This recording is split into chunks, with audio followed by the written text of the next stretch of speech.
Não, não abrir. Filipenses.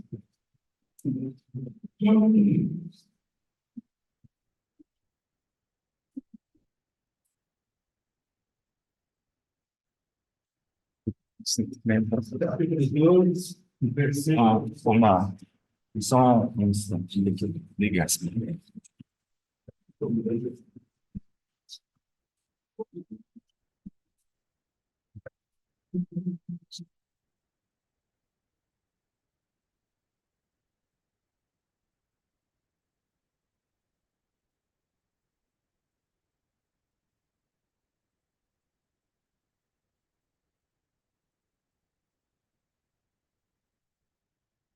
Não julgou como usurpação o ser igual a Deus.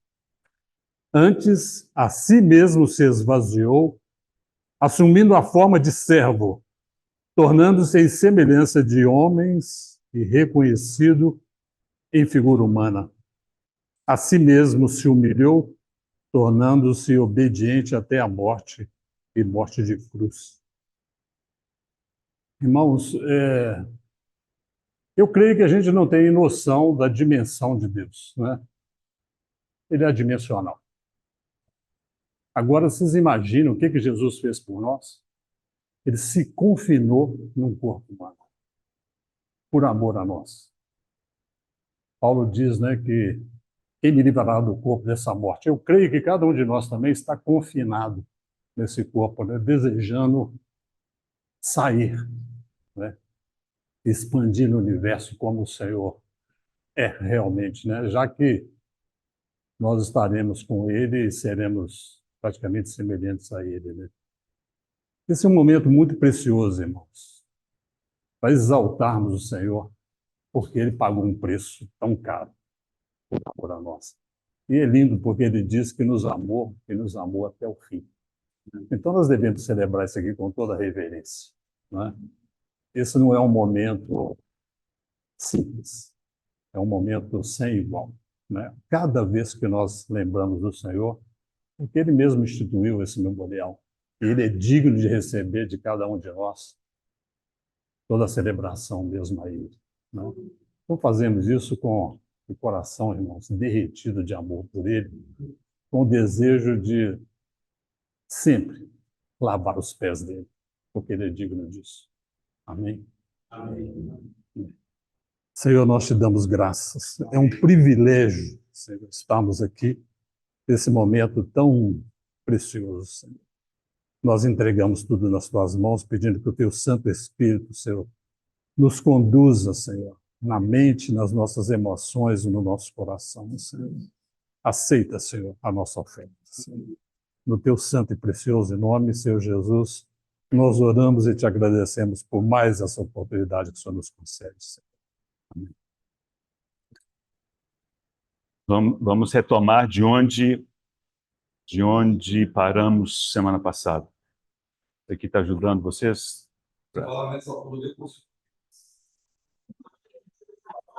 A pergunta é quanto tempo eu vou conseguir falar nessa altura, né? Porque eu começo assim, vai caindo. Mas aí, se precisar, vocês avisam, a gente desliga aqui um pouquinho.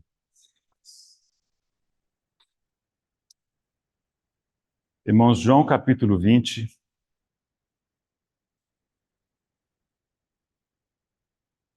Versículos 19 a 23.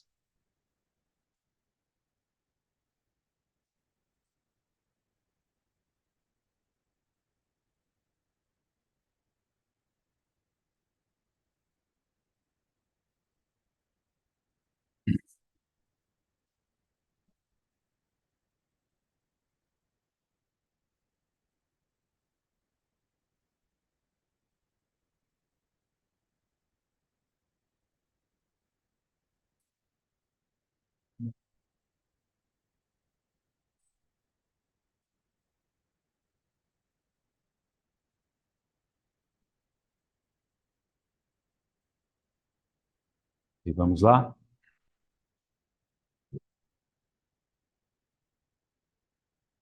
Tudo bem? Ao cair da tarde daquele dia, primeiro da semana, trancadas as portas da casa onde estavam os discípulos com medo dos judeus, veio Jesus, pôs-se no meio e disse-lhes: paz seja convosco. E dizendo isso, lhe mostrou as mãos e o lado. Alegraram-se, portanto, os discípulos ao verem o Senhor. Disse-lhe, pois, Jesus outra vez: paz seja convosco. Assim como o Pai me enviou, eu também vos envio. E havendo dito isso, soprou sobre eles e disse-lhes: recebei o Espírito Santo. Se de alguns perdoardes os pecados, são-lhes perdoados; se lhos retiverdes, são retidos. Amado Senhor, nós damos graças a Ti, Senhor, profundamente por esses momentos em que lembramos da Tua morte e ressurreição, da Tua glória, Senhor. Obrigado porque o Senhor é aquele que preside a mesa. Obrigado porque o Senhor é aquele que coloca uma mesa no deserto, perante os nossos adversários. E o Senhor a estende com abundância. Senhor, e nós participamos dela com alegria. Senhor, agora ao abrirmos a Tua palavra, dizemos que, mais uma vez, só o Senhor pode presidir também esse momento.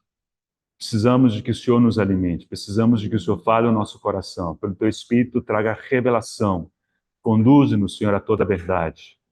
Senhor, e cativa-nos pela Tua palavra. Em nome de Jesus, Senhor. Estamos considerando esse tema de quando recebemos o Espírito Santo. Bom, não digo somente quando, mas e como também, né, recebemos o Espírito Santo.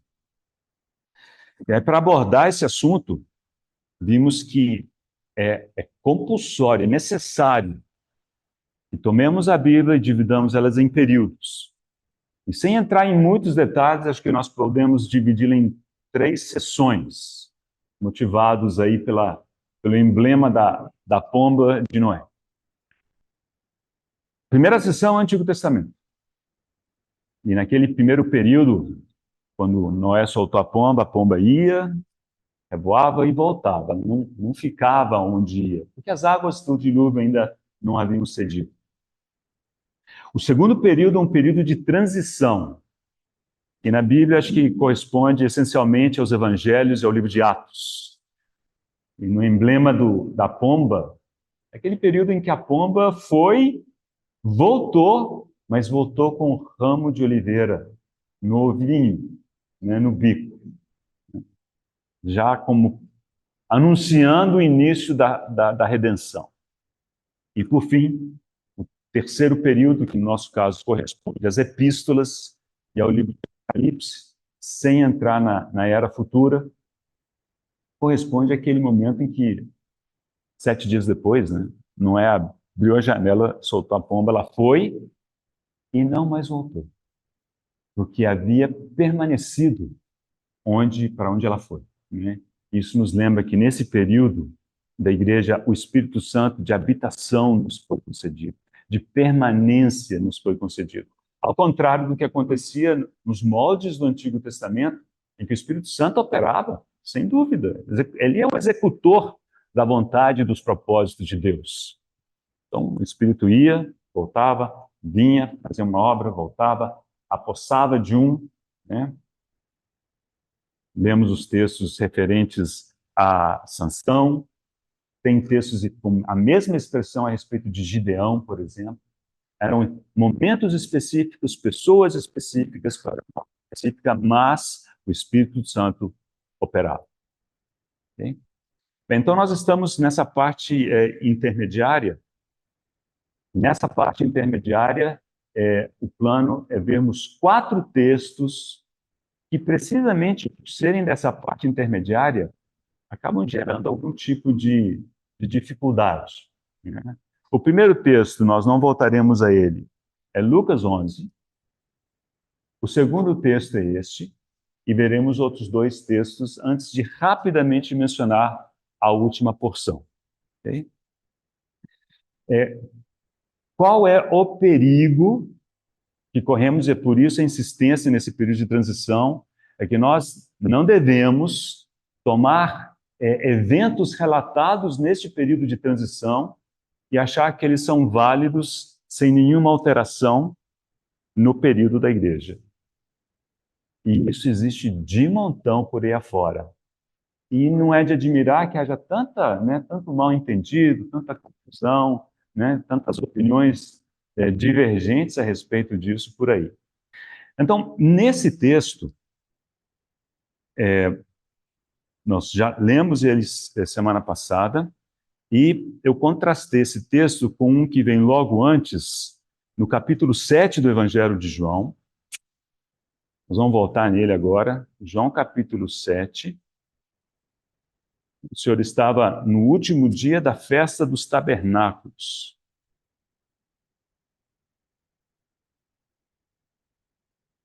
No último dia, o grande dia da festa, levantou-se Jesus e exclamou: se alguém tem sede, venha a mim e beba. Quem crê em mim, como diz a Escritura, do seu interior fluirão rios de água viva. Isto ele disse com respeito ao Espírito, que haviam de receber os que nele crescem, pois o Espírito até aquele momento não fora dado, porque Jesus não havia sido ainda glorificado. Esse versículo 39 é uma explicação da declaração que o Senhor fez no versículo anterior. E os irmãos devem lembrar que este evangelho, provavelmente foi o último documento do Novo Testamento a ser escrito, foi escrito no final do primeiro século. Então, ao final do primeiro século, João, inspirado pelo Espírito Santo, ele escreveu as coisas referentes aos dias da carne do Senhor, ao ministério do Senhor. Então, esse aí está aí o evangelho. E ao escrever o versículo 37 e 38, ele foi guiado a introduzir essa explicação. Agora, lembre-se que essa explicação, ele a colocou depois de, 70 anos, de vida cristã, de ver e de observar como que o Senhor moveu ao longo desse tempo.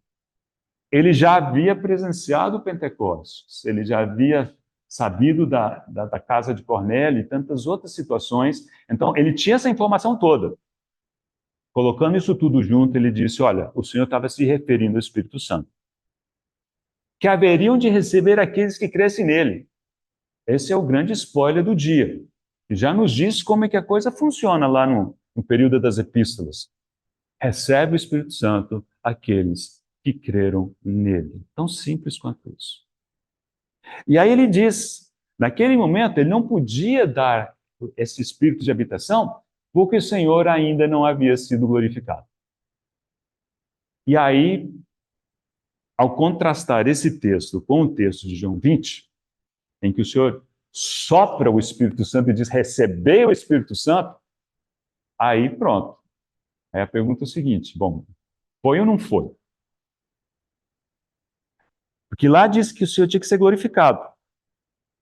E aí a gente logo pensa na ascensão do Senhor, quando ele é levado às alturas, e corretamente me parece. Mas então nós precisamos ver que tipo de respostas são possíveis para esse aparente paradoxo. Okay? Então, claro, existem muitas opiniões, todas elas têm seu fundo de importância. Eu vou conhecer algumas para os irmãos. Esse já tinha sido o para casa, considerar isso. E de duas, uma. Ou a gente diz para o texto, realmente aqui o Senhor soprou o Espírito, como diz o texto. Então, essa é a interpretação mais natural.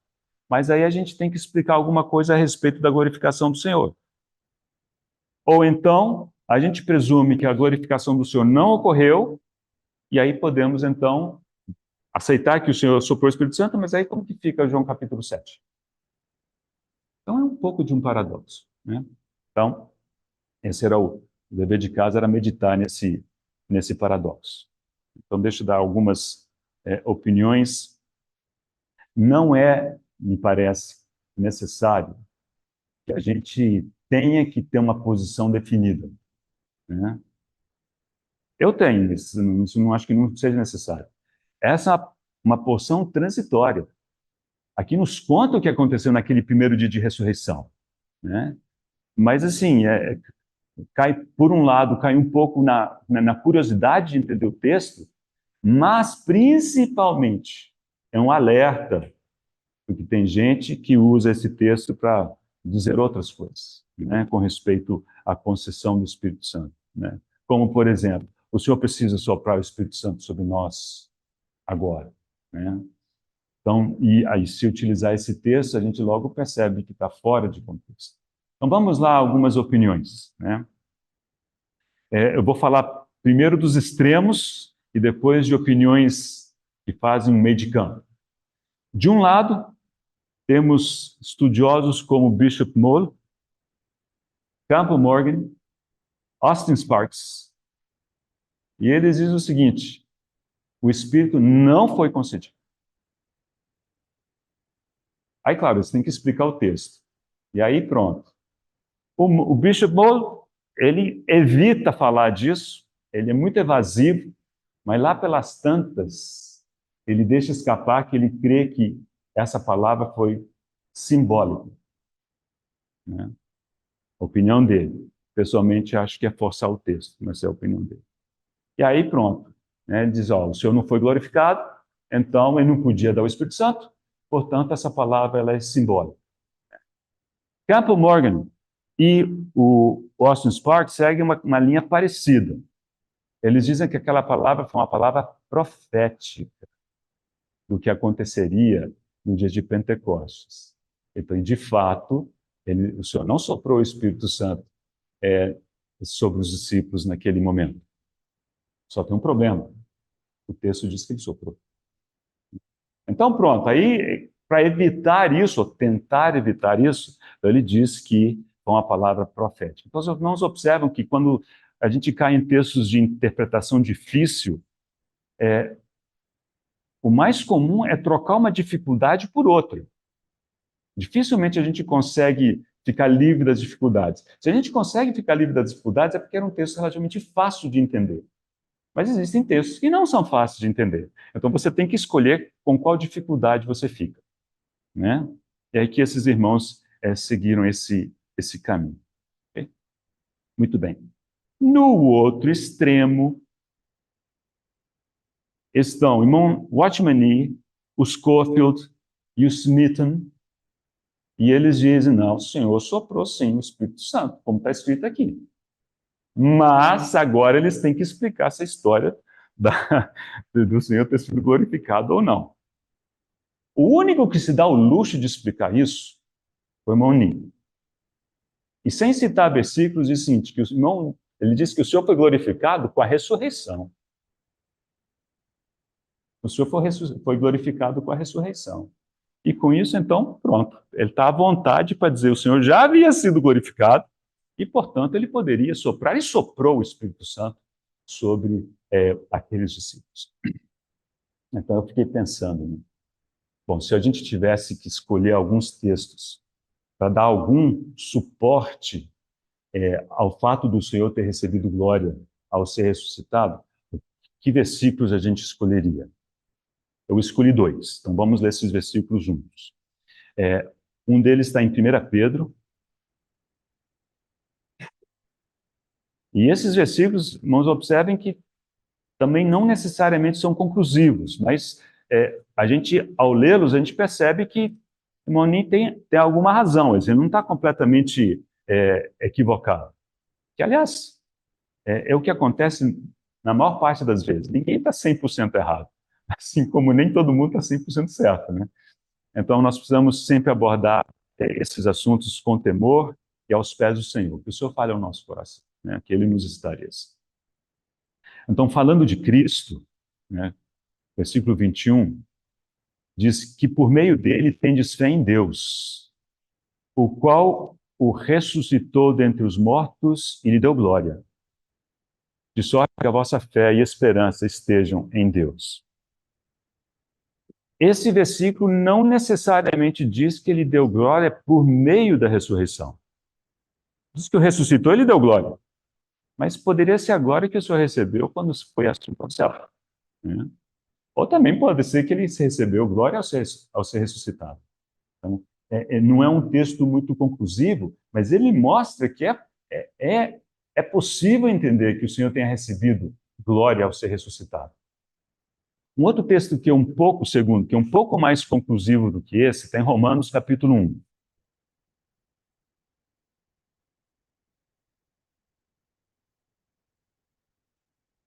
Está na saudação da epístola. Claro, está falando do Filho de Deus. E no versículo 4 diz que foi designado Filho de Deus com poder, segundo o Espírito de santidade, pela ressurreição dos mortos. Então aqui tem o pela ressurreição dos mortos. É alguma coisa que por meio da ressurreição foi feito. Mas foi feito o quê? Que diz designado Filho de Deus. Aqui nós precisamos entender o que o texto diz. Não significa que ele não era e que ele se tornou Filho de Deus com a ressurreição. Não. A ressurreição foi um testemunho público de que ele era o Filho de Deus. Por isso Deus o ressuscitou dentre os mortos, porque não era possível que fosse ele retido pela morte. Né? Atos capítulo 2. Então, de uma certa maneira, sim, o Senhor recebeu glória, né? Esse destaque pela ressurreição. Se é a essa glória que João 20 se refere, aí já não podemos ter tanta certeza. Mais um conjunto de versículos, irmãos. Agora, o Senhor recebeu glória, atenção, para ser crucificado, para morrer por nós, ele recebeu glória. Vamos ver dois textos que falam disso. Primeiro, no Evangelho de João, ela fala do Senhor quando os gregos foram e queriam ver a Jesus. Capítulo 12. João capítulo 12, versículo 23.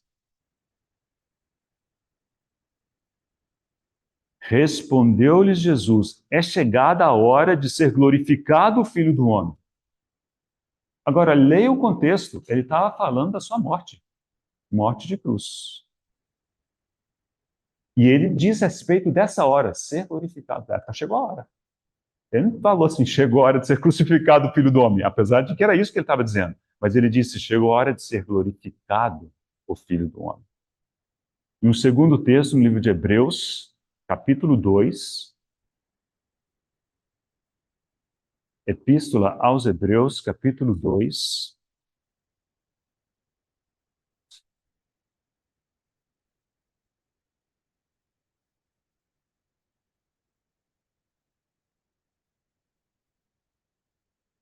versículo 9.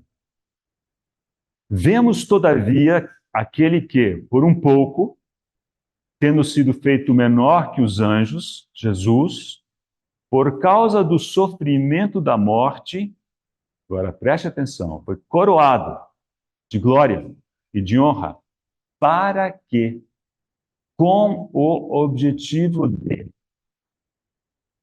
pela graça de Deus, provasse a morte por todo o homem. O Senhor recebeu glória para morrer por nós. E por isso, ao ser crucificado, ele foi glorificado. Ele disse assim, é a hora de ser glorificado, Filho do Homem.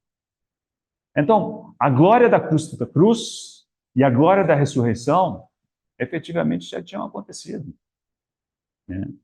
Então, creio que, indiretamente, os irmãos que entendem que o Espírito Santo foi concedido naquele momento, seguem esse caminho, né? Seguem essa interpretação. Bem, aqueles que não, tem um parágrafo do irmão Campbell Morgan, acho que é muito claro com respeito a isso, e claro que ele tem razão de pensar assim. Diz, falando assim da presente dispensação, esta é a dispensação do Espírito Santo. Ele faz uma obra que tem como fundamento a obra consumada do Senhor Jesus. Portanto, essa obra não poderia ter tido início antes da morte, ressurreição e ascensão do Senhor. E se nós observarmos o discurso do Senhor em João 14, 15, 16, o que ele diz que o Espírito Santo faria, para mim está muito claro, que o Espírito Santo pegaria daquilo que é dele, o cabeça glorificado da igreja, né? E o tornaria presente para nós, experimental para nós, né? Não é o único texto, existem outros. Então, provavelmente tem esse aspecto, realmente, alguma coisa importante, fundamental, precisava acontecer no momento em que o Senhor foi elevado às alturas. Mas, ao que tudo indica, isso não foi empecilho para que ele soprasse sobre aqueles discípulos o Espírito Santo. Agora, observe o seguinte, é um momento de transição. Ele não soprou sobre todos, não soprou sobre todos que haviam crido nele, soprou sobre aqueles, né? E logo nos versículos 21 e 23, se os irmãos compararem, eu já mencionei isso semana passada, está especificada uma obra que creio eu que é específica para eles. Então, como dizendo, olha, o poder para vocês fazerem isso não é de vocês, é de Deus. E ele os soprou como quem os capacitaria para essa obra. Okay? Bem, mas vamos a outras opiniões que são intermediárias, todas elas com instrução para nós. O irmão Bruce, F.F. Bruce, como Ni, ele acha que o Espírito Santo foi concedido àqueles discípulos naquela hora, João capítulo 20, mas isso foi o aspecto, digamos, particular, específico deles, né? E que o Pentecostes foi isso daí em nível corporativo. Tem uma verdade importante nisso daí, né? Que quando nós estudarmos o Pentecostes, nós vamos tocar nisso de forma muito mais clara, tá? As opiniões agora são parecidas com pequenas variações. Outros dois irmãos que têm opinião parecida, o irmão Pink e o irmão Christian Shen, né? O irmão Christian Shen ele faz a seguinte observação. Quando o Senhor foi apresentado a Israel, ainda neném, ele foi apresentado de forma muito limitada, particular para umas poucas pessoas que aguardavam o Messias.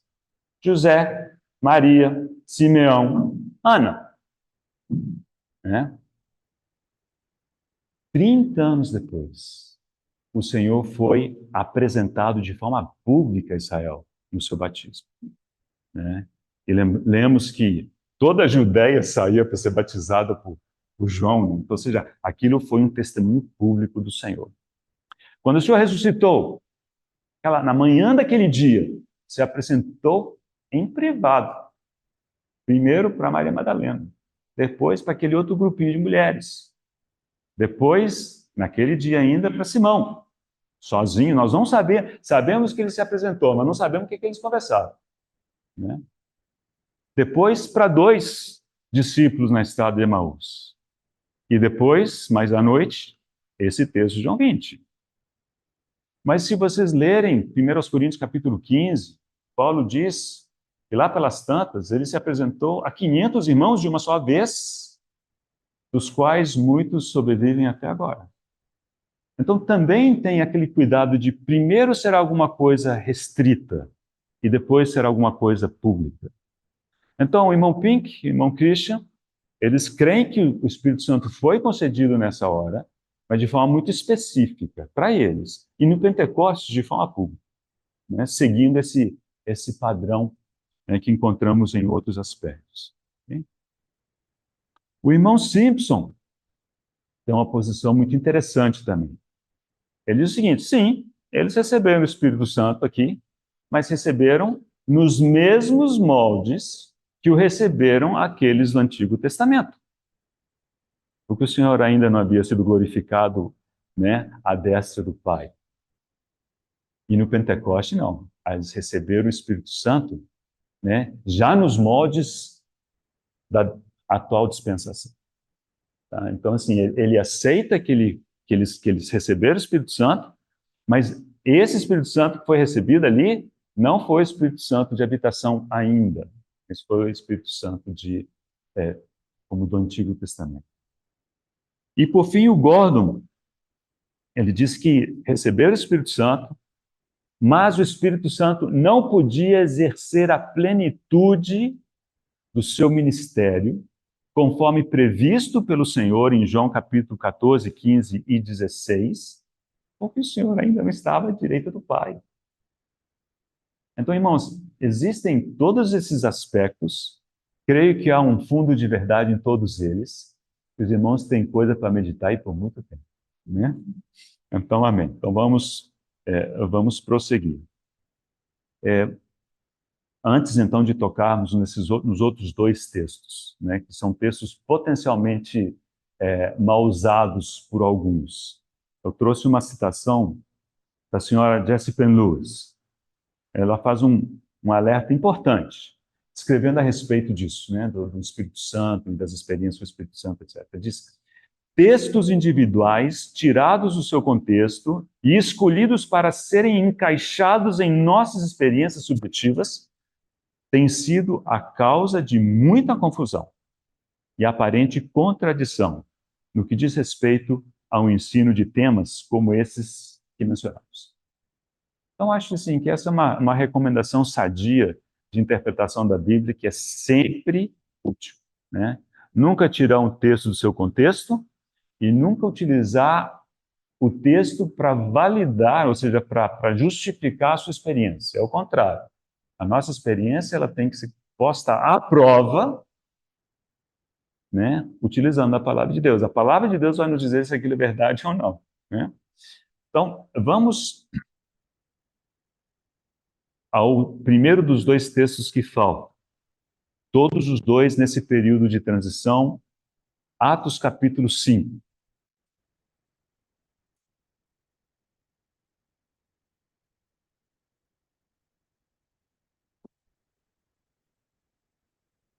Os apóstolos foram presos, Pedro e João. O Senhor os livrou da prisão. Aí eles voltaram a pregar.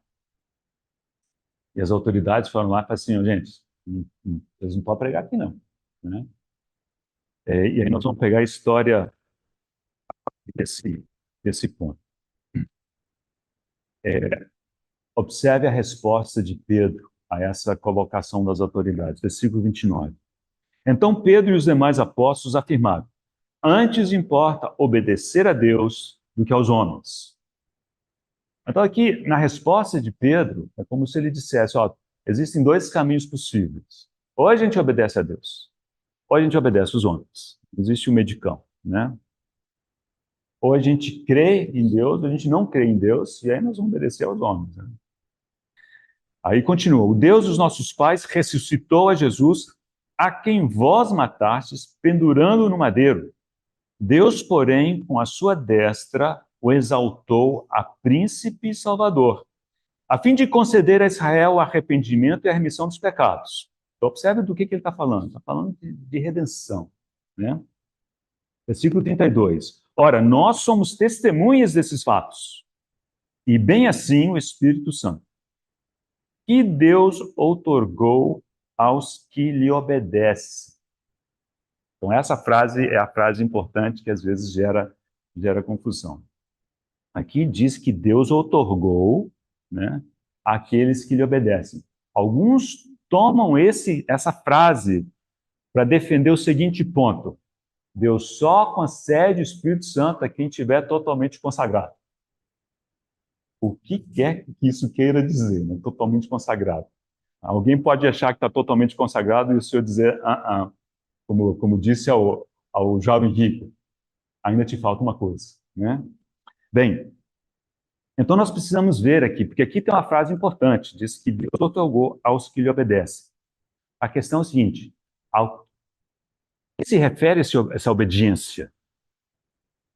Porque aqueles que defendem que ela, né, se refere à consagração, eles dizem obediência é consagração. E tem estudiosos como Torrey que defendem isso, né? Mas me parece que, pelo contexto, não dá para tirar essa conclusão. Porque essa palavra já foi utilizada logo antes, no versículo 29, fala assim: importa obedecer a Deus e aos homens. Coloca a consagração nesse versículo e vê se encaixa.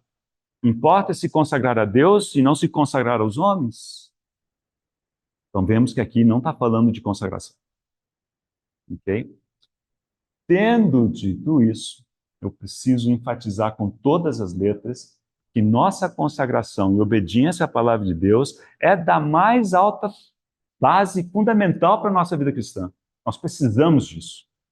O que nós não podemos fazer é tornar isso um critério para receber o Espírito Santo, como alguns fazem. Alguns dizem o seguinte: você se converte e roda X quilômetros aí, né, sem o Espírito Santo, enquanto você não se consagrar completamente, então não tem negócio, né?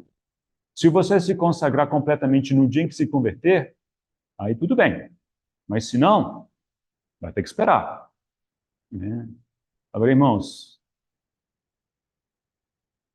pensa um pouco na sua experiência. Quando nós nos convertemos, o que sabíamos nós a respeito, né, de consagração ao Senhor? Quanta coisa o Senhor ainda precisava ganhar em nosso coração e nos despir de nós mesmos, né, para chegássemos a algum ponto de dizer: Senhor, toma que é teu. Isso é consagração, né?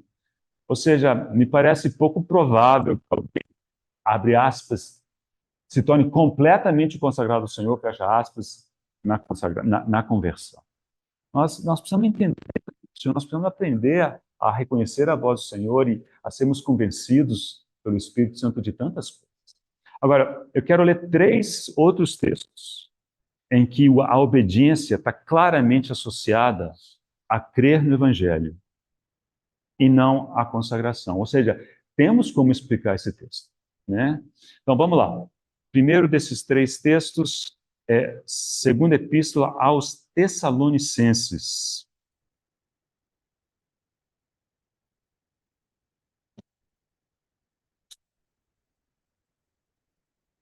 Capítulo 1, versículo 8. Está falando da volta do Senhor. O Senhor vem arrebatar aqueles que são seus e vem executar juízo contra aqueles que não são seus. Então, de novo, vemos uma dicotomia, uma divisão que Pedro já havia feito naquele texto. Falou assim: importa obedecer a Deus que aos homens, né? Então, versículo 8, que ele vem, vou pegar a última frase do versículo 7. Manifestar o Senhor Jesus com os anjos do seu poder em chama de fogo, tomando vingança contra os que não conhecem a Deus e contra os que não obedecem ao evangelho do nosso Senhor Jesus.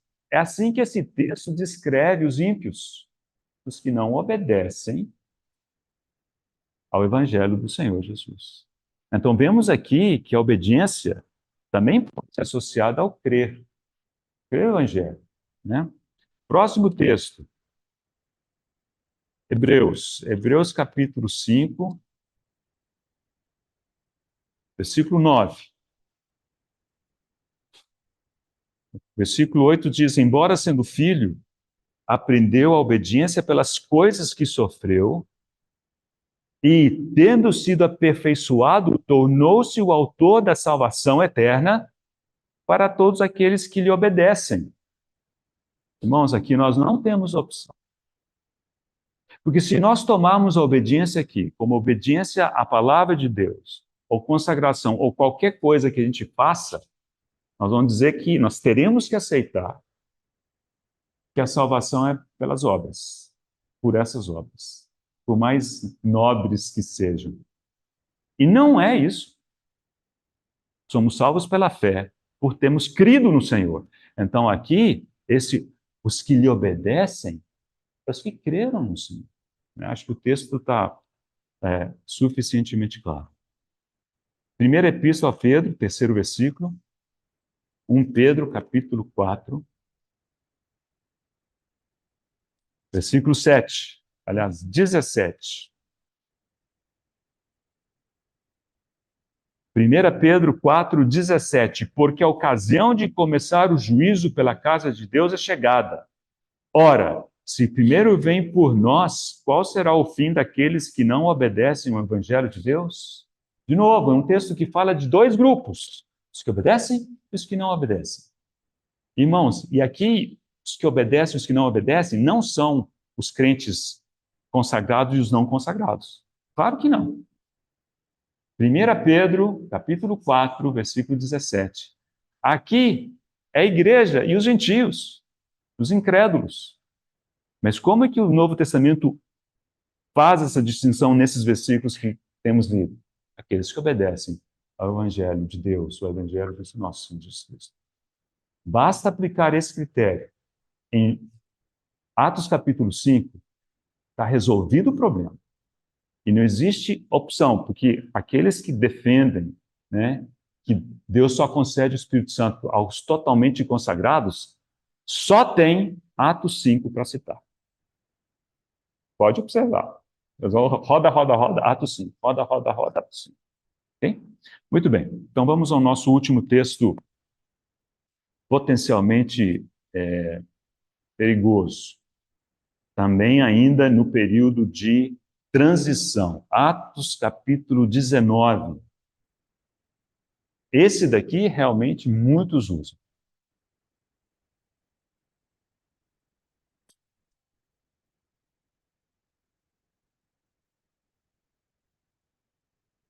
Vamos ao versículos de 1 a 7, lembrarmos do caso. Atos 19, de 1 a 7. Aconteceu que, estando Apolo em Corinto, Paulo, tendo passado pelas regiões mais altas, chegou a Éfeso. E achando ali alguns discípulos, observe isso, depois o texto nos diz que foram 12. Ou seja, não foi uma situação da assembleia em Éfeso. Alguns discípulos, né? E achando ali alguns discípulos, perguntou-lhes: recebestes porventura o Espírito Santo quando crestes? Ao que lhe responderam: pelo contrário, nem mesmo ouvimos que existe o Espírito Santo. Então Paulo perguntou: em que, pois, fostes batizados? Responderam: no batismo de João. Disse-lhes Paulo: João realizou o batismo de arrependimento, dizendo ao povo que crescem naquele que vinha depois dele, a saber, em Jesus.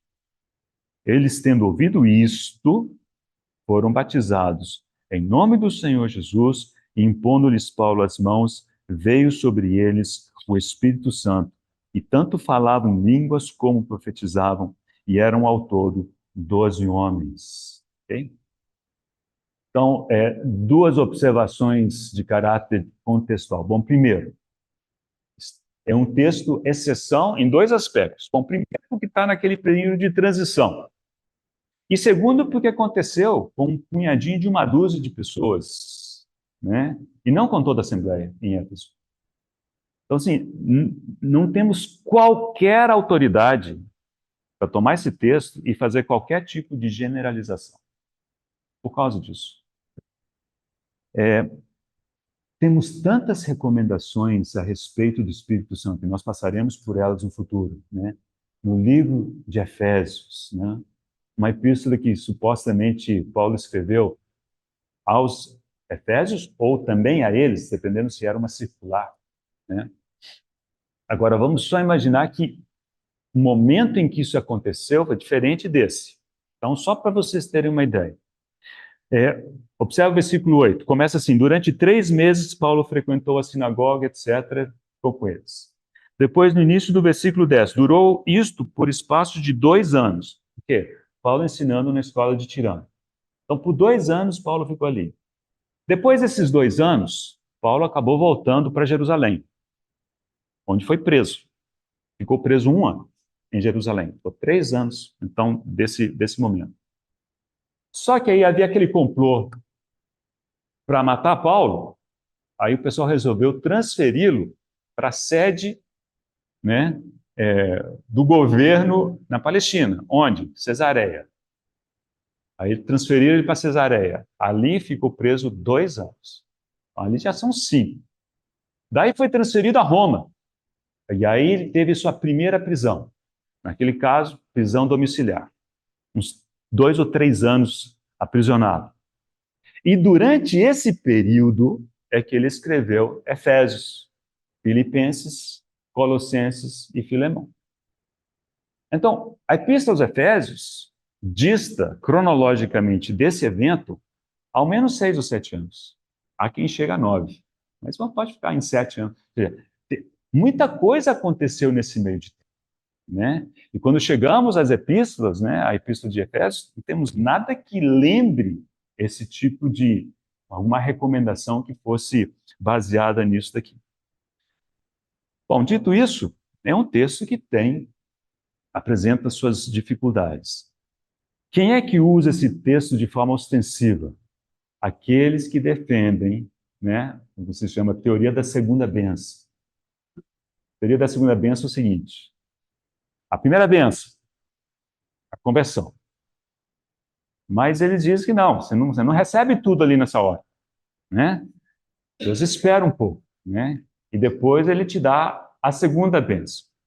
E a maneira com que se referem a essa segunda bênção ainda é muito infeliz, porque eles utilizam a segunda bênção, chamam isso do batismo com o Espírito Santo.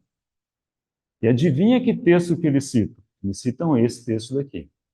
Porque eles dizem, olha, é possível, né? É possível que pessoas tenham crido, né, e venham a receber o Espírito Santo só depois. Aí eles citam esse texto.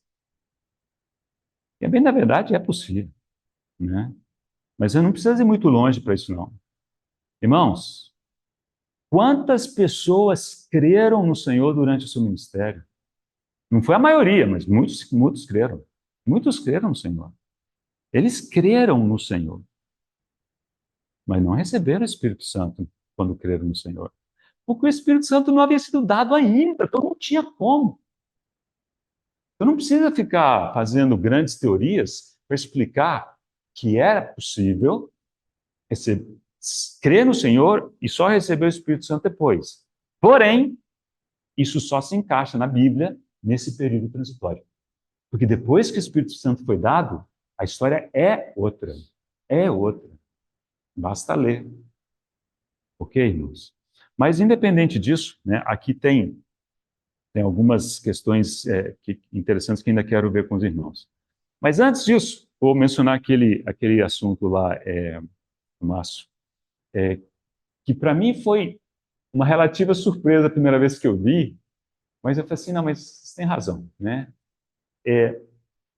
O que a pessoa diz? Ela diz o seguinte, que todos os que creram no Antigo Testamento nasceram de novo. Eles nasceram de novo, nasceram do alto. Eles não tinham o espírito de habitação, mas eles nasceram do alto. Mas como é que a gente sabe que eles nasceram do alto? Aí a pessoa refere aos princípios que o Senhor estabeleceu quando ele conversou com Nicodemos. Ele disse que quem não nascer do alto, algumas traduções dizem quem não nascer de novo. E aí no versículo 5 ele explica quem não nascer da água do Espírito. Então está claro o que é. É ganhar uma nova natureza. Essa pessoa não pode ver, não pode entrar no reino de Deus. Ok? Abra comigo em Lucas capítulo 13. Palavras do Senhor. Lucas capítulo 13.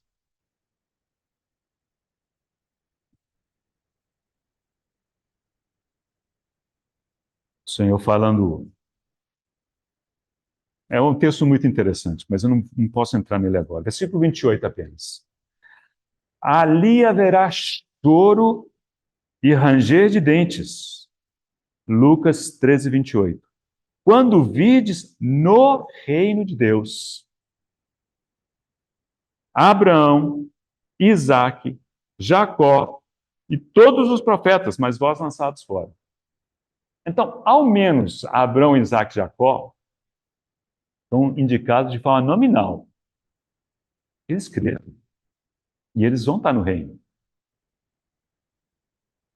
Então, com base nisso, sabemos que essas pessoas se renderam ao Senhor, dentro das limitações deles, do entendimento deles, né?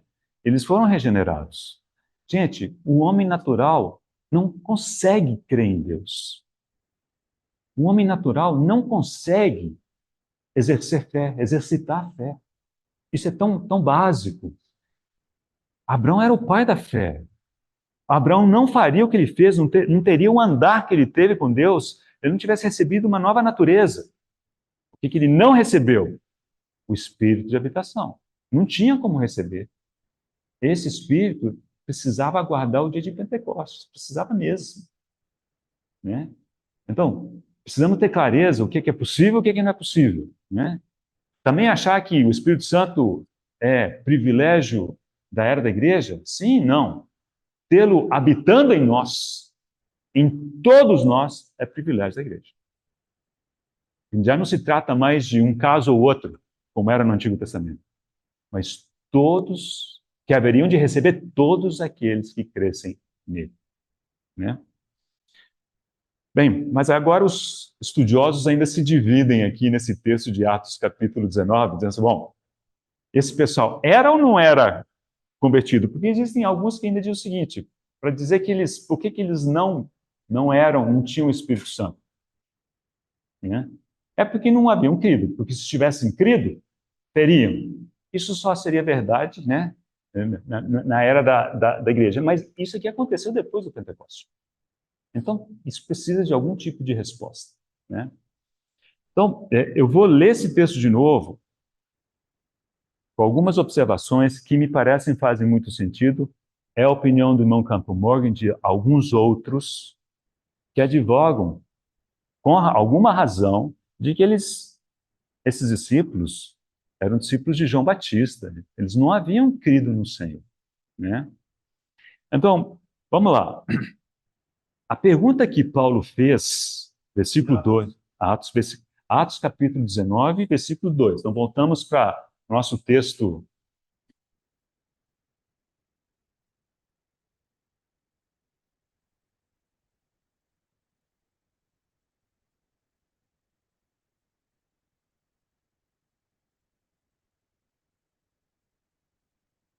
Pergunta de Paulo. Recebestes porventura o Espírito Santo quando crestes? Irmãos, e a opinião do Campbell Morgan e de tantos outros, como por exemplo William Kelly, ele disse, a própria pergunta já indica o que era esperado. Era esperado que eles tivessem recebido o Espírito Santo quando creram. Então aparecem esses, e Paulo vai conversar com ele e fala assim, espera aí, vocês não receberam o Espírito Santo quando vocês creram? Percebe? A pergunta já mostra o que era esperado, o que era o padrão esperado. Ao que eles responderam, pelo contrário, nem mesmo ouvimos que existe o Espírito Santo. Paulo perguntou, espera aí, então em que vocês foram batizados? Vocês creram? Vocês foram batizados sem crer? Aí eles explicaram, nós somos batizados em João. Né? Nós fomos batizados em João. E Paulo disse, João realizou o batismo de arrependimento, dizendo ao povo que cresce naquele que vinha depois dele. João estava só apontando para alguém. Era aquele alguém que devia ser crido, a saber, em Jesus. Eles ouvindo isso. Eu tenho cá comigo que a ficha caiu nessa hora. O Senhor tirou o véu dos olhos dele nessa hora. Eles ouvindo isto, foram batizados. Eles ouvindo aquilo, eu acho que eles creram foi nesse momento. Mas essa é a minha opinião, pessoal. Crer ali. Foram batizados ali. Receberam o Espírito Santo ali. Né? Agora, existem algumas exceções aqui específicas desse momento, né? Versículo 6 diz, e impondo-lhes Paulo as mãos, veio sobre eles o Espírito Santo. Agora, se isso foi a concessão do Espírito ou não, talvez eu aceite não ser tão específico. Mas uma coisa é fato, irmãos, e nós vamos olhar isso com detalhe no futuro. Os verbos que o Novo Testamento usa com respeito ao Espírito Santo são muito cuidadosamente escolhidos. Uma coisa é receber o Espírito Santo. Outra coisa é o Espírito Santo vir sobre nós.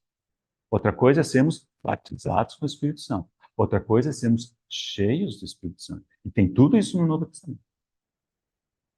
Vocês lembram quando o Senhor disse, no início do livro de Atos, ele disse assim, e recebereis poder ao vir sobre vós o Espírito Santo. É essa a expressão. E sereis minhas testemunhas. Quando o Espírito Santo vem sobre nós, é com o objetivo de nos capacitar espiritualmente para algo. Sermos suas testemunhas, para fazer alguma obra que nós não temos como realizar. Então é provável que aqui, dose dupla para esses discípulos. Creram, receberam o Espírito Santo, foram batizados e ainda, com a imposição de mãos de Paulo, veio sobre eles o Espírito Santo. Eles foram revestidos de poder, outra expressão que o pessoal gosta de utilizar, né?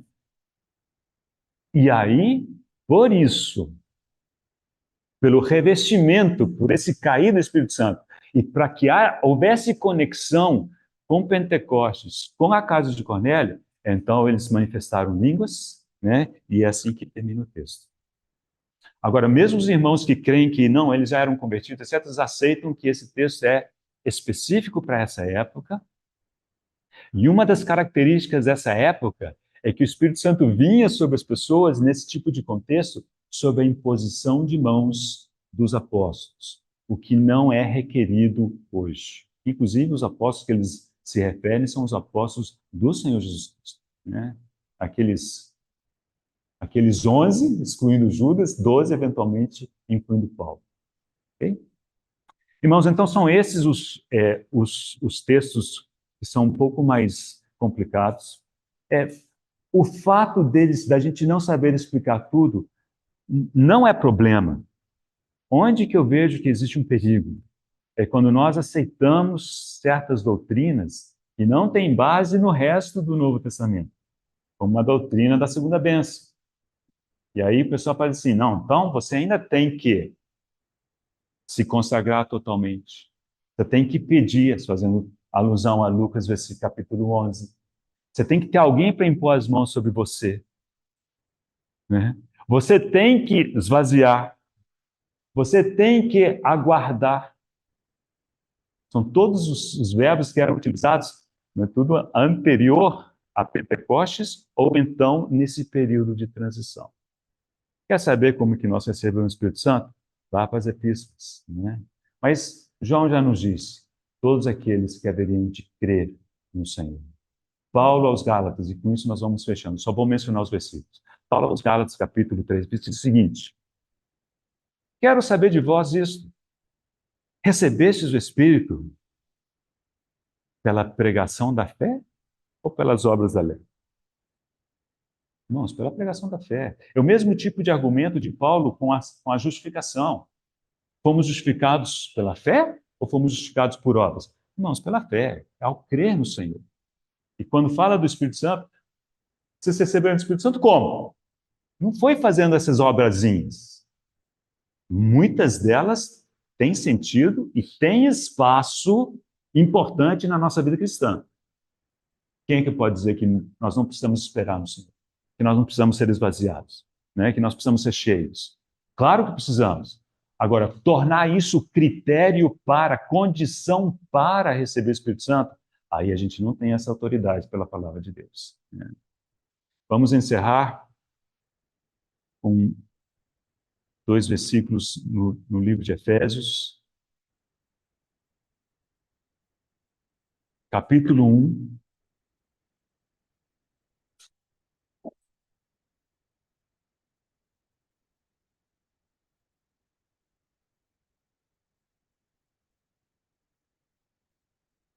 a última palavra do versículo 12, na minha tradução, é Cristo.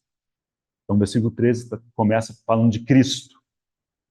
Em quem, falando de Cristo, também vós, depois que ouviste a palavra da verdade, o evangelho da vossa salvação, tendo nele também crido, fostes selados com o Espírito Santo da promessa, o qual é o penhor da nossa herança, até o resgate da sua propriedade, em louvor da sua glória. Esse versículo diz o seguinte, olha, um dia você ouviu o evangelho da sua salvação. Você creu nesse evangelho. E você foi selado com o Espírito. Né? E esse Espírito é o penhor, é a garantia, é um antegozo de uma coisa muito superior. Né? E o versículo 14 diz que é assim até o dia em que o Senhor vem resgatar o que é seu. Né?